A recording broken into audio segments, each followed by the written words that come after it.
Selamat pagi saudara, shalom ya. Judul firman Tuhan hari ini adalah The End saudara. Kita tahu bahwa kita baru saja merayakan Jumat Agung. Dan walaupun mungkin sedikit terlambat saya membagikannya, tapi saya percaya ini adalah sesuatu yang sangat penting buat kita semua. Amin saudara ya. Di dalam Yohanes 19 ayat 30 dikatakan, sesudah Yesus meminum cawan anggur masam itu, berkatalah ia, sudah selesai. Lalu ia menundukkan kepalanya dan menyerahkan nyawanya. Nah, kata sudah selesai itu saudara di dalam bahasa aslinya adalah tetelestai.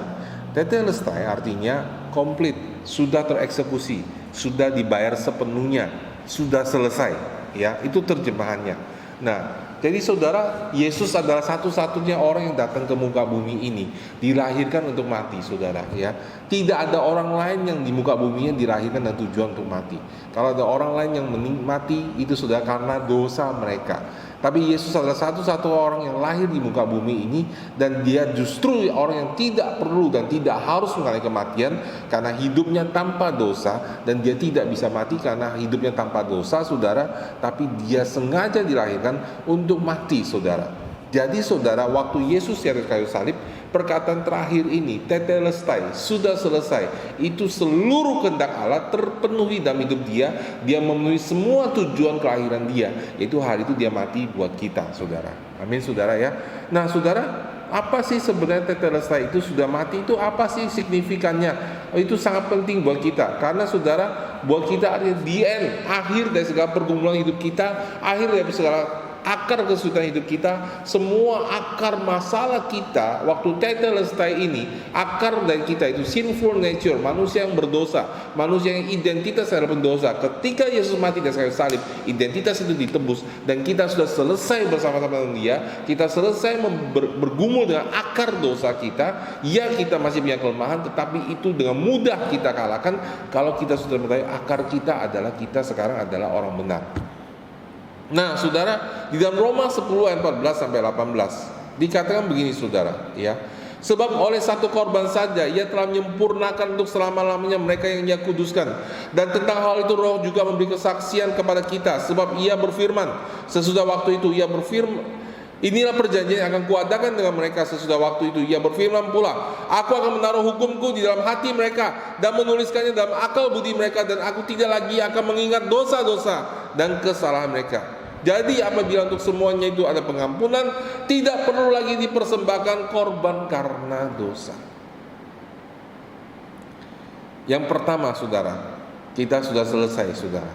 Tidak perlu lagi, Tuhan sudah selesai dengan masalah korban karena dosa. Amin saudara ya. Firman Tuhan ini luar biasa saudara ya.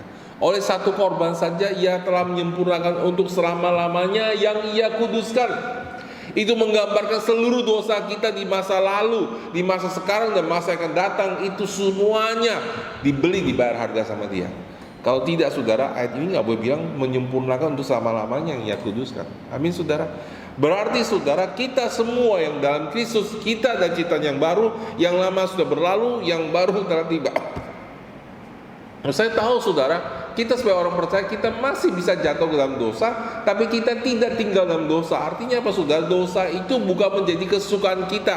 Dosa itu bukan lagi menjadi identitas kita. Dosa itu bukan lagi motivasi hati kita. Karena saudara, kita telah selesai saudara dengan manusia lama kita, dan kita masuk manusia menjadi manusia yang baru. Karena itu saudara, nomor 2 saudara, setelah Yesus selesai dengan semua masalah pengorbanan dosa kita, yang pertama, God is done with our old self. Tuhan sudah selesai dengan manusia lama kita. Kita sudah mati saudara bersama-sama dengan dia.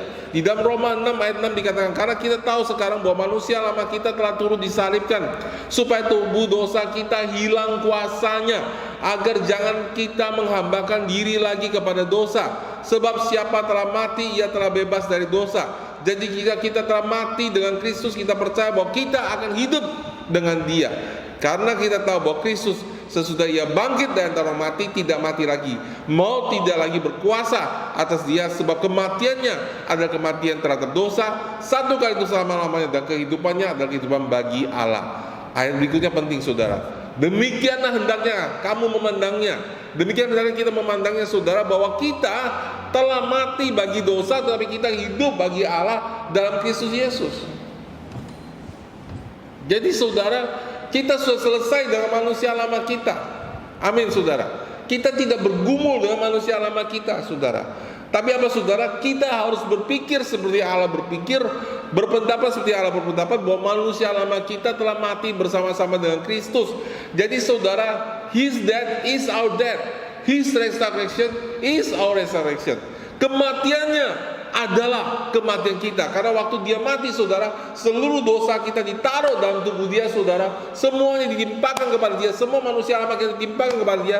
Dan Adam pertama, benih Adam pertama yang ada dalam diri kita mati bersama-sama dengan dia. Dan ketika dia bangkit kembali saudara, semua kita sudah bangkit kembali bersama dengan kita. Kita hidup dalam hidup yang baru bersama-sama dengan dia.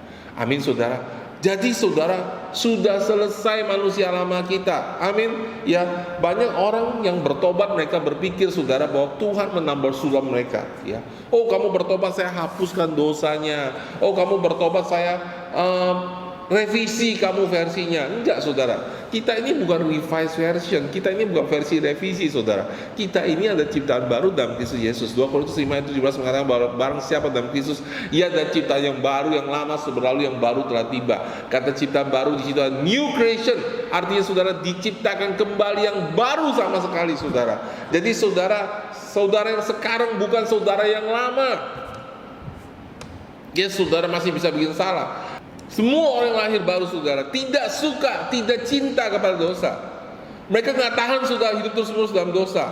Kalaupun mereka berbuat dosa, itu bukan karena saudara ya, bukan karena keinginan hati manusia roh mereka, tapi karena saudara penebusan di dalam jiwa mereka, pembaruan budi mereka belum selesai saudara, karena kita belum sempurna. Tapi saudara dan saya semua orang lahir baru bukan lagi orang yang cinta kepada dosa. Amin saudara. Jadi saudara sudah selesai saudara ya. Sudah selesai dengan manusia lama kita. The end saudara ya. Yang ketiga saudara, Tuhan selesai dengan penuduhan kita. Dalam Yesaya 54 ayat 13 sampai 17 dikatakan, dalam murka yang meluap aku telah menyembunyikan wajahku terhadap mereka sesaat lamanya. Dalam kasih setia yang abadi aku telah mengasihi engkau, firman Tuhan penebusmu. Saudara, Alkitab mengatakan sudah dalam murka yang sesaat dibandingkan dengan kasih yang abadi. Kapan sih murka yang sesaat saudara? Murka sesaat itu saudara ada murka ketika kita belum mengenal Tuhan. Amin saudara ya. Kenapa saudara? Yesaya 54 itu datang setelah Yesaya berapa saudara? Yesaya 53. Yesaya 53 itu berbicara mengenai penebusan Yesus di atas kayu salib buat dosa kita. Makanya sudah Yesaya 54 dan Yesaya yang sebelum Yesaya 53, nadanya Tuhan saudara, sikapnya Tuhan terhadap kita itu berubah sama sekali saudara ya. Jadi saudara dalam Yesaya 54 dibilang, aku murka, aku menyembunyikan wajah terhadap engkau sesaat lamanya. Amin. Tetapi saudara dalam kasih setia apa saudara? Bukan kasih setia yang sesaat lamanya, saudara perhatikan. Kasih setia yang apa saudara? Abadi, yang kekal saudara. Amin saudara. Allah telah mengasihi kita dengan kasih setia yang kekal, yang abadi. Murkanya sesaat lamanya karena waktu kita belum kenal Tuhan. Tapi saudara, setelah kita mengenal Tuhan, setelah kita menerima Yesus Kristus, Yesus yang tidak mengenal dosa telah dibuatnya menjadi dosa atas kita. Dan Tuhan tidak bisa menerima Yesus karena saudara, Yesus mengatakan, Tuhanku, Allahku, mengapa engkau meninggalkan aku? Karena pada waktu itu hubungan Yesus dengan dia adalah Allah dan umatnya. Yesus tidak bilang lagi Bapakku, saudara. Hubungan saya sebagai anak itu putus, supaya kita selamanya menjadi anak Allah. Amin saudara. Dan Yesus ditolak. Yesus yang tidak pernah mengenal dosa dibuat menjadi dosa karena kita saudara. Semuanya dimasukkan dalam tubuh Yesus Kristus saudara. Sehingga saudara, Allah tidak akan berpisah lagi dengan kita. Allah telah mengasihi kita dengan kasih yang abadi. Amin saudara. Kasih yang kekal. Firman Tuhan penebusmu, keadaan ini bagiku seperti zaman Nuh, bahwa air bah tidak akan meliput bumi lagi. Demikianlah aku telah bersumpah bahwa aku tidak akan murka terhadap engkau dan tidak akan mengharding engkau lagi. Sebab sekalipun gunung-gunung beranjak dan bukit-bukit bergoyang, tetapi kasih setiaku tidak beranjak daripadamu dan perjanjian damaiku tidak akan bergoyang. Wow, luar biasa banget saudara ayat ini ya. Dikatakan saudara keadaan ini seperti zaman Nuh ya. Saudara, orang lihat pelangi saudara ya. Banyak orang bilang, saya ingat pelangi, saya ingat pelangi itu adalah lambang bahwa Tuhan tidak akan menghakimi muka bumi ini lagi dengan air bah, ya, seperti zaman Nuh. Tapi saudara, sebenarnya pelangi itu beda artinya buat kita, saudara. Sekarang setiap kali kita lihat pelangi, kita melihat janji Tuhan kepada Nuh. Demikian pula janji Tuhan kepada kita, saudara, yang berbeda dengan janji Tuhan kepada Nuh. Janji Tuhan kepada kita adalah Dia sekali-sekali tidak akan murka terhadap kita. Amin, saudara. Bahkan andai kata gunung bisa beranjak, andai kata bukit bergoyang, namun kasih setia Tuhan tidak akan beranjak daripada kita. Amin, saudara. Begitu kuatnya kasih setia Tuhan, begitu kuatnya janji keselamatan yang Dia berikan kepada kita, bahwa kalau sampai gunung pun bisa beranjak, kasihku tidak akan beranjak, saudara. Ya, sekalipun saudara saya banyak kegagalan, sekalipun saudara saya banyak kesalahan, sekalipun kita punya banyak kelemahan, kasih setia Allah tidak pernah beranjak dari hidup kita. Ada amin, saudara. Ya, dikatakan, hai yang tertindas, yang dilanggar angin badai, yang tidak dihiburkan. Saudara nggak pernah dihiburkan, saudara nggak pernah dipuji sama orang tua, saudara nggak pernah dikuatkan hatinya. Semua orang menyerang saudara. Dikatakan begini, saudara, hai engkau yang dilanggar angin badai, sesungguhnya aku meletakkan alasmu dari batu nilam dan dasar-dasarmu dari batu nilam. Saudara, kita ini dibangun atas dasar kasih yang kuat.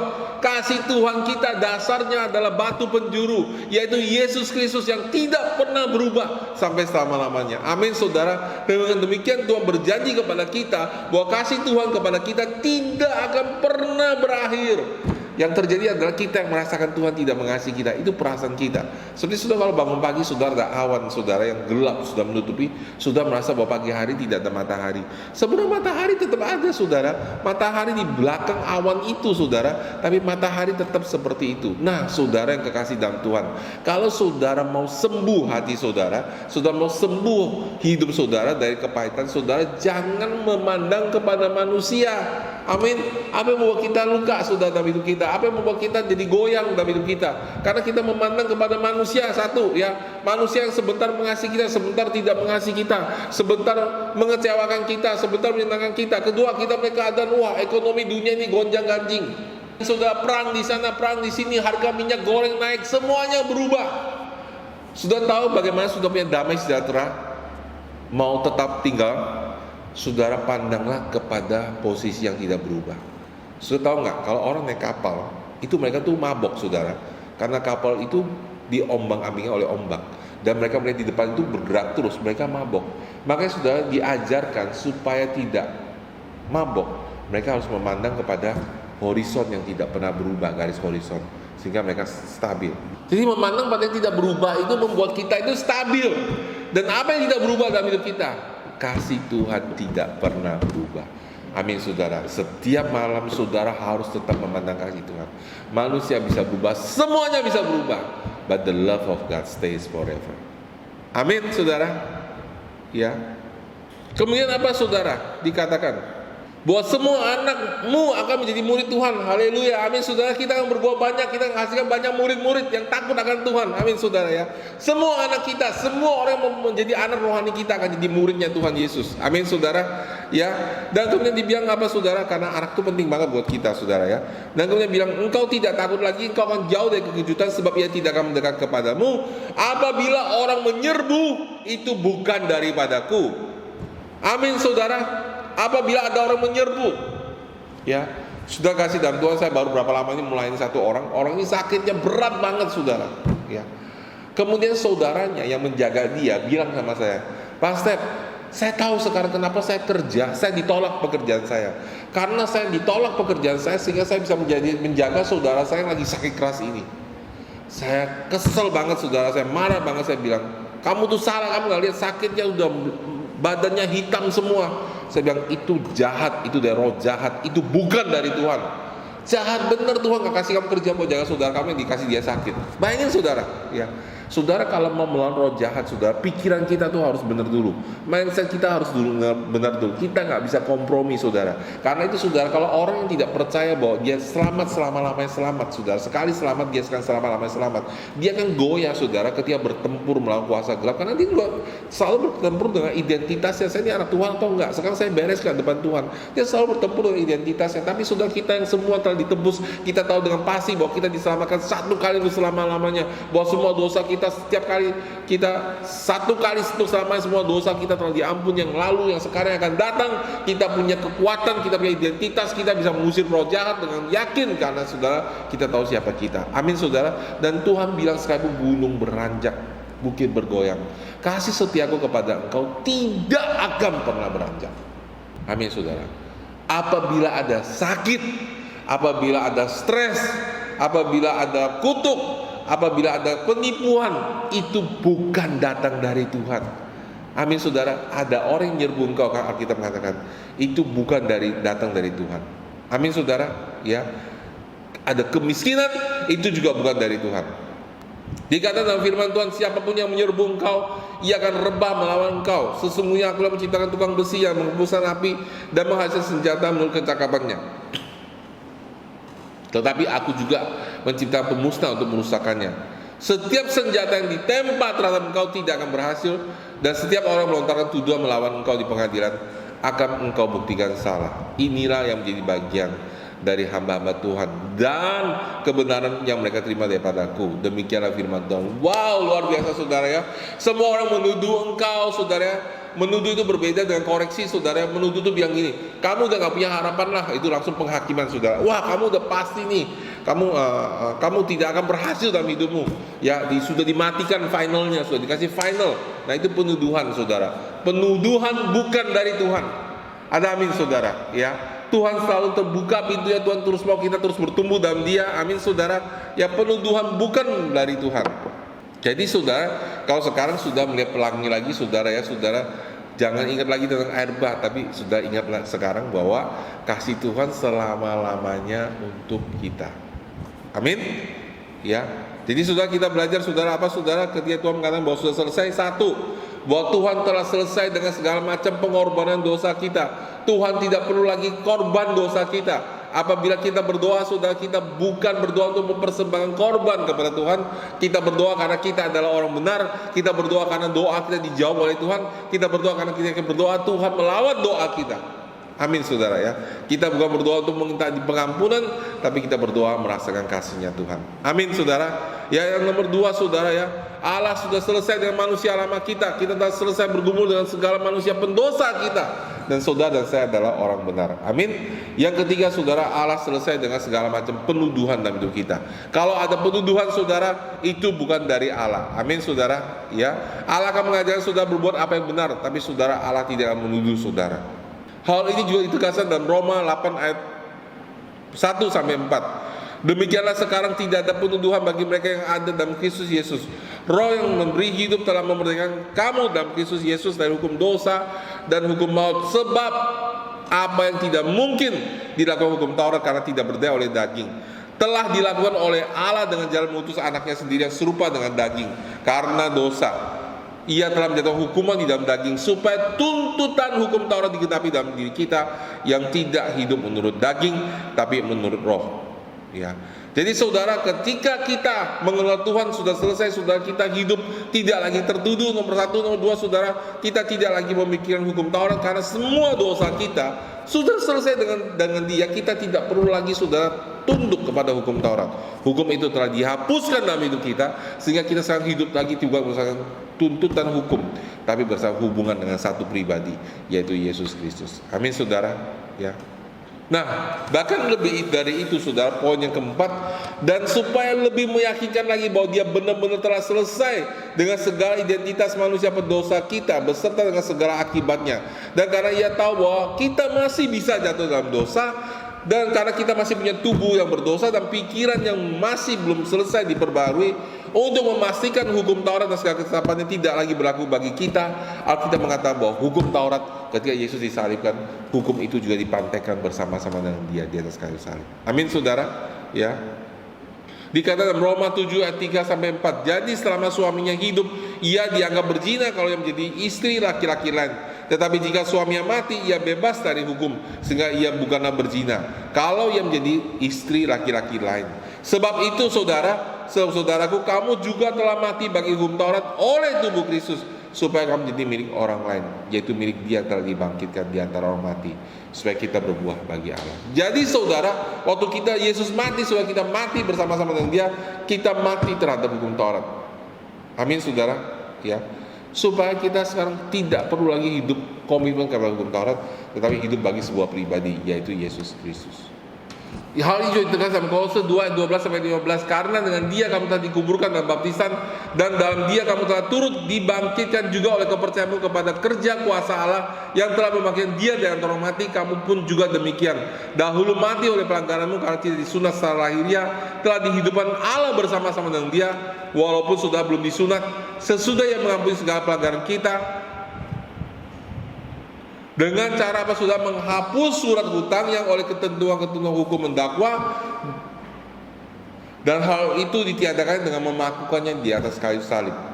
Ia telah mencuci pemerintah-pemerintah, penguasa-penguasa, dan menjadikan mereka tontonan umum dalam kemenangan atas Dia. Amin saudara. Jadi saudara, apa artinya saudara bahwa hukum Taurat itu juga dipakukan di atas kayu salib, sehingga saudara kita telah mati terhadap hukum Taurat, saudara, ya, dan kita bangkit untuk hidup untuk seseorang yang baru, yaitu Yesus Kristus. Jadi 4 hal ini saudara, ya, ketika Tuhan mengatakan telah selesai, nomor 1, Tuhan telah selesai dengan segala pengorbanan dosa kita. Kedua, Tuhan telah selesai dengan manusia lama kita. Ketiga, Tuhan tidak lagi menuduh kita. Yang keempat saudara, Tuhan juga memakukan hukum Taurat dengan segala ketentuannya sehingga tidak berlaku dengan kita. Dengan demikian saudara, ketika Yesus bilang tetelestai, sudah selesai, kita benar-benar hidup dalam hidup yang baru. Saudara, semua kebenaran firman Tuhan harus kita terima dengan iman saudara.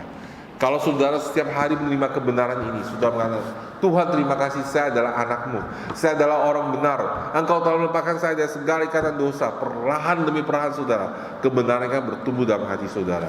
Kebenaran perjanjian baru berkata seperti ini saudara-saudara, dengan hati orang percaya dibenarkan, dengan mulut orang mengaku diselamatkan. Jadi sudah di perjanjian baru bukan sudah harus lakukan dulu, tapi sudah harus percaya dalam hati dulu, dan sudah harus mengaku dalam mulut. Dan ketika sudah mengaku dalam mulut saudara, seluruh tujuan hidup saudara akan bergerak ke sana. Amin. Terima kasih saudara. Amin saudara, ya. Saya minta syukur sudah bisa dengar firman Tuhan hari ini, dan saya percaya sudah diberkati, ya. Sampai jumpa minggu depan, Tuhan Yesus berkati.